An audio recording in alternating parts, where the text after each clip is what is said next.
ഇപ്പോൾ സോഷ്യൽ മീഡിയയിലൊക്കെ മെയിനായിട്ട് ചർച്ച ചെയ്യപ്പെടുന്ന വിഷയം ഇറാൻ വേഴ്സസ് ഈജിപ്ത് മാച്ചിൻ്റെ ഓഫ് സൈഡ് ഗോളിനെ പറ്റിയിട്ടാണ്.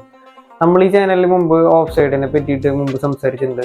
ചെൽസിക്ക് വേണ്ടി കെപ്പ അരിസബലാഗ ഈ റൂൾ നല്ല രീതിയിൽ യൂസ് ചെയ്തതിനെ പറ്റി നമ്മൾ സംസാരിച്ചിട്ടുണ്ട്. ഇപ്പം നമുക്കത് സിമ്പിളായിട്ട് നമുക്ക് മനസ്സിലാക്കാൻ നോക്കാം. ആദ്യം തന്നെ ഈ ഡിഫെൻഡ് ചെയ്യുന്ന ടീമിലത്തെ ലാസ്റ്റ് മാൻ, അതായത് ഗോൾ കീപ്പറിന്റെ തൊട്ട് മുമ്പിലേക്കുള്ള ഡിഫൻഡർ ഒരു ഇൻവിസിബിൾ വോളായി കൺസിഡർ ചെയ്യാം നമുക്ക്.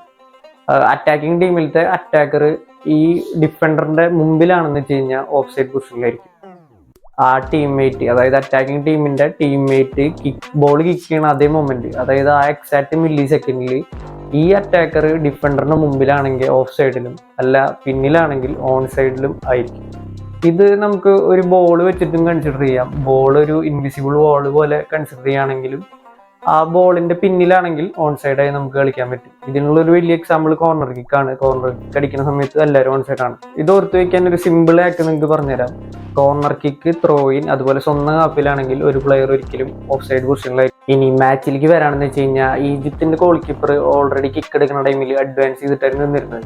ഗോൾ കീപ്പറിന്റെ പൊസിഷനിൽ ഈജിപ്തിന്റെ ഒരു ഡിഫൻഡർ നിന്നിരുന്നു. അതുപോലെ ലാസ്റ്റ് മാൻ ആയിട്ട് നിന്നിരുന്ന ഡിഫൻഡറിനെ മറികടന്നിട്ടാണ് ഇറാന്റെ അറ്റാക്കർ നിന്നിരുന്നത്. അതുകൊണ്ടാണ് ആ ഒരു ഓഫ് സൈഡ് പൊസിഷൻ ഉണ്ടായിരുന്നത്. അതിപ്പോ ബൂട്ടിന്റെ ഒരു ടിപ്പ് മാത്രമാണ് ഓഫ് സൈഡ് ഉണ്ടായിരുന്നത് എന്നുള്ളത് പറഞ്ഞാലും റൂൾ തന്നെയാണ്. അത് എല്ലാവർക്കും ബാധകമാണ്. കൊളംബിയ വേഴ്സസ് പോർച്ചുഗൽ മാച്ചിലും ഇതുപോലത്തെ സിറ്റുവേഷൻ തന്നെയാണ് ഉണ്ടായത്. ഓഫ് സൈഡ് ട്രാപ്പിൽ പെട്ടത് ഒരു ബൂട്ടിന്റെ ഒരു ഇഞ്ചുകൾ വ്യത്യാസത്തിലാണ് ഓഫ് സൈഡ് ട്രാപ്പിലായിരുന്നത്. അത് ഈ കൊളംബിയക്ക് അഗെയിൻസ്റ്റ് ആയിട്ടുള്ള തീരുമാനമാണ്, പോർച്ചുഗലിനെ സപ്പോർട്ട് ചെയ്തുകൊണ്ട് ഫിഫയുടെ തീരുമാനമാണ് എന്നുള്ള പറഞ്ഞുകൊണ്ട് റൊണാൾഡോ ഹേറ്റേഴ്സ് വളരെയധികം റേജ് വെയിറ്റ് ചെയ്യുന്നുണ്ടായിരുന്നു സോഷ്യൽ മീഡിയയിലൊക്കെ. പക്ഷെ പറയണതിലൊന്നും ഒരർത്ഥമില്ല. നിയമം എല്ലാവർക്കും ഒരേപോലെ ബാധകം തന്നെയാണ്. അപ്പോൾ ഈ വീഡിയോ നിങ്ങളുടെ റൊണാൾഡോ ഹേറ്റേഴ്സായ ഫ്രണ്ട്സിനും അതുപോലെ ഓഫ് സൈഡിനെ പറ്റി അറിയാത്തവർക്കും ഷെയർ ചെയ്തു.